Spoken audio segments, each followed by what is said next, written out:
السلام علیکم خواتین و حضرات، محمد انیس صاحب سے مخاطب ہوں اپنے یوٹیوب چینل پولیٹیکل ہاؤس میں۔ خواتین و حضرات، کل کچھ آپ لوگوں سے باتیں کیں، کچھ لوگوں آپ لوگوں کو پریڈکشنز کی تھیں، جن میں ایک پریڈکشن میں نے یہ کی تھی کہ محترم پرویز الہی صاحب اعتماد کا ووٹ حاصل نہیں کر پائیں گے، لیکن انہوں نے میری پریڈکشن نہیں بلکہ کئی لوگوں کی پریڈکشن کو غلط ثابت کیا۔ کچھ لوگ تو یہاں پہ دعوے دار تھے کہ وہ لے کے جا رہے ہیں، حکومت لے کے اسلام آباد جائیں گے، لیکن انفارچونیٹلی ان کی قسمت میں نہیں تھا، اور پرویز الہی صاحب رات جو بہت بڑا باؤنسر تھا وہ انہوں نے اس کا سامنا کیا ہے، بلکہ یارکر کا سامنا کیا ہے، اور اس کو بڑا اچھا کھیل گئے۔ انہوں نے یارکر کو جو ہے وہ والی بنائی، اور والی بنا کے اس کو انہوں نے جو ہے وہ چھکا لگا دیا۔ تو بھائی تھمز اپ ٹو پرویز الہی۔ اور خواتین و حضرات، کچھ لوگ یہ میرے چینل کے اوپر یہ تاثر لے رہے ہیں کہ it's pro P D M اور pro P M L N. No, this channel is pro Pakistani. اس میں جس کی جتنی بات جو کرے گا وہ ایک نیوٹرل چینل ہے، اور انشاءاللہ نیوٹرل بات ہی رہے گی۔ تو خواتین و حضرات،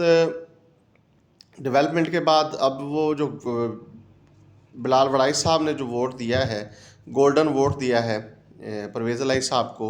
حالانکہ میری پریڈکشن ٹھیک تھی، بندے پورے نہیں تھے، 185 بندے تھے، 186واں وہ بندہ آیا ہے جو بلال وڑائچ تھا، اور وہ بلال وڑائچ اگر نہ ہوتا تو بھائی جی حکومت جو ہے وہ آپ کو پتہ ہے کہاں ہوتی، میں کوئی لفظ تو نہیں بولوں گا اس کے لیے۔ تو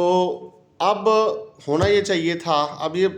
بیسیکلی تو وہ ووٹ جو ہے وہ پرویز الہی کی حکومت کو بچانے کے لیے تھا، لیکن حکومت کو نہ بچانے کے لیے بھی تھا۔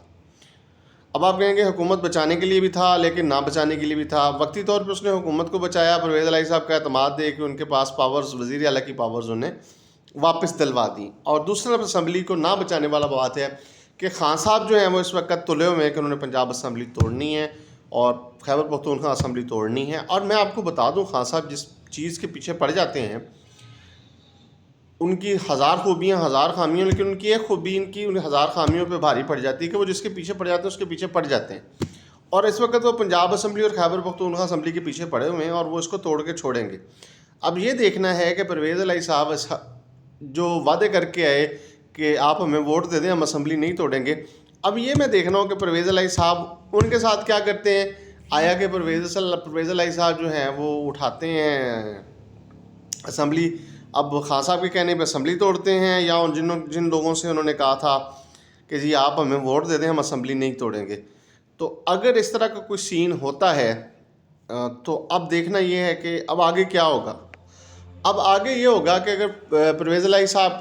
کو کہہ کہ عمران خان صاحب اسمبلی بھجوا بھی دیتے ہیں، تو اب گورنر صاحب جو ہیں، گورنر صاحب اسمبلی کو روک سکتے ہیں، 15 دن تک روک سکتے ہیں، اس کے بعد اس اسمبلی کو واپس بھیج سکتے ہیں، پھر اگلے 15 20 25 دن کا تو پروسیجر وہ گورنر صاحب پورا کر سکتے ہیں، کانسٹیٹیوشنلی پورا کر سکتے ہیں۔ اب اس پوری ڈیوریشن میں کیا ہوتا ہے، تحریک عدم اعتماد آتی ہے، کیا کرتے ہیں، ابھی کوئی سچویشن واضح نہیں ہے، لیکن ایک مرتبہ اسمبلیاں شدید خطرے میں، پرویز الہی صاحب کی اپنی حکومت دوبارہ پھر آگے اپوزیشن کی طرف سے خطرے میں تھی، اب ان کے اپنے ہاتھوں سے خطرے میں ہے۔ تو دیکھیں اب خان صاحب کیا کرتے ہیں، اب ساری گیم ان کے ہاتھ میں ہے اور پرویز الہی صاحب کے ہاتھ میں ہے، تو ہوپ فار بیسٹ۔ دوسرے نمبر پہ خواتین و حضرات، گندم کا کرائسس جو ہیں وہ ویسے کے ویسے چل رہے ہیں، اور گندم کے کرائسس میں یہ ہوا ہے کہ ریٹس نیچے آ گئے ہیں، گندم کے ریٹس نیچے آ گئے ہیں، لیکن آٹے کے ریٹس ابھی تک نیچے نہیں آئے، آٹا اسی طرح سے ہی فروخت ہو رہا ہے، کوئی پرائس مینجمنٹ نہیں کر رہی گورنمنٹ، تو اس کی طرف بھی جو ہے وہ دیکھنا چاہیے۔ تیسرے نمبر پہ جناب وزیر اعظم اسلامی جمہوریہ پاکستان جو ہیں وہ پہنچ چکے ہیں، میاں شہباز شریف صاحب UAE میں چلے گئے، متحدہ عرب امارات میں چلے گئے، اور متحدہ عرب امارات میں وہی بات کرنے کے لیے گئے۔ ایک تو ان کا یہ دورہ بھی آلموسٹ کہہ لیجیے کہ بڑا اچھا رہا ہے، کامیاب رہا ہے، میں پریز نہیں کر رہا ہوں، لیکن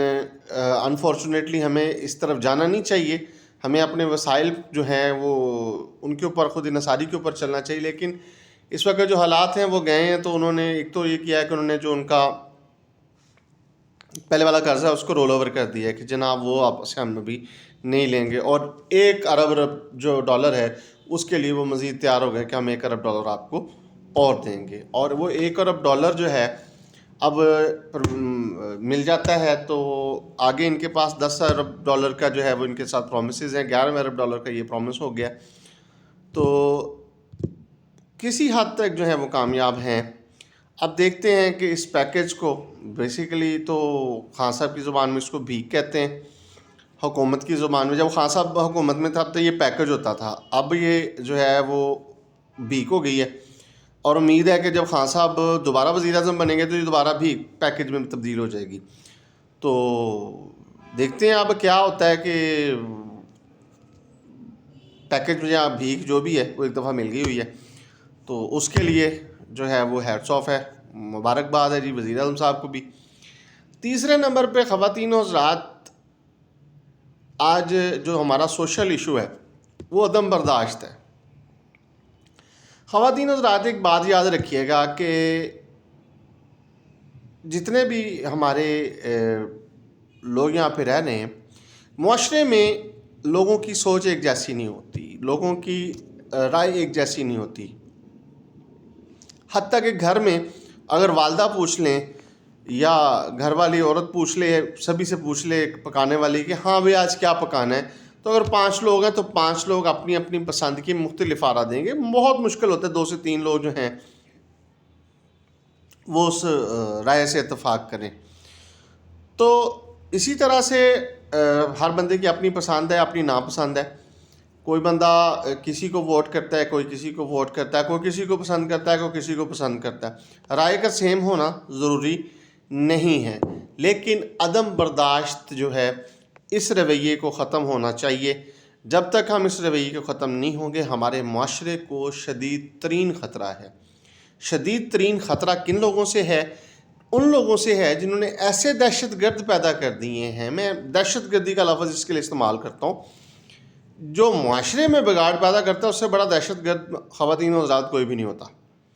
اب ہمارے معاشرے میں عدم برداشت کا اتنا کلچر عام ہو چکا ہے کہ ہم سیاست کے لیے یا دوسرے معاملات کے لیے ایک دوسرے کے ساتھ دست و گریباں ہونے کو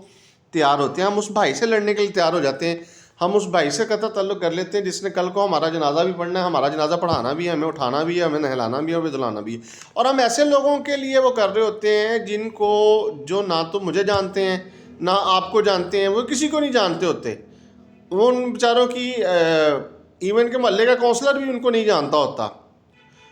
اس پارٹی کے ٹکٹ پہ جو بندہ محلے کا کونسلر بنا ہوتا ہے نا، موسٹلی لوگوں وہ ان کو بھی نہیں جانتا ہوتا۔ تو خواتین حضرات عدم برداشت کو ختم کیجیے، ایک دوسرے کو جگہ دیجیے، جگہ دیں گے، اسپیس دیں گے تو پھر بات سنیں گے، ایک دوسرے کی بات سنائیں گے۔ اگر آپ اپنی تکلیف دوسرے بندے کو نہیں بتائیں گے تو اس کو کبھی بھی نہیں پتہ چلے گا کہ اس کو کیا تکلیف ہے۔ تو خواتین حضرات یہی سوشل ایشو ہے کہ عدم برداشت کو ختم کیجیے، ایک دوسرے کی رائے کو اہمیت دیجیے، اس کی جو بات ہے اس کو سنیے۔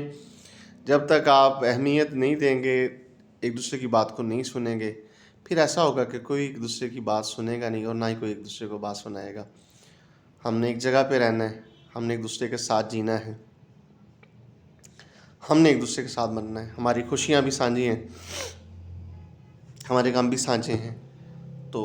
جن کے ساتھ صبح شام ملنا ہو ان کے ساتھ بگاڑ پیدا نہیں کرتے۔ خواتین حضرات اللہ آپ کو سلامت رکھے، اور آج کا ویلاگ یہیں پہ ختم ہوتا ہے۔ اللہ میرے لیے، آپ کے لیے اور تمام امت مسلمہ کے لیے آسانیاں پیدا کرے۔ آخر میں درود و سلام نبی کریم علیہ الصلاۃ والسلام کی ذات پر، ان کی آل پر، ان کے اصحاب پر اور صالحین پر۔ السلام علیکم ورحمۃ اللہ وبرکاتہ۔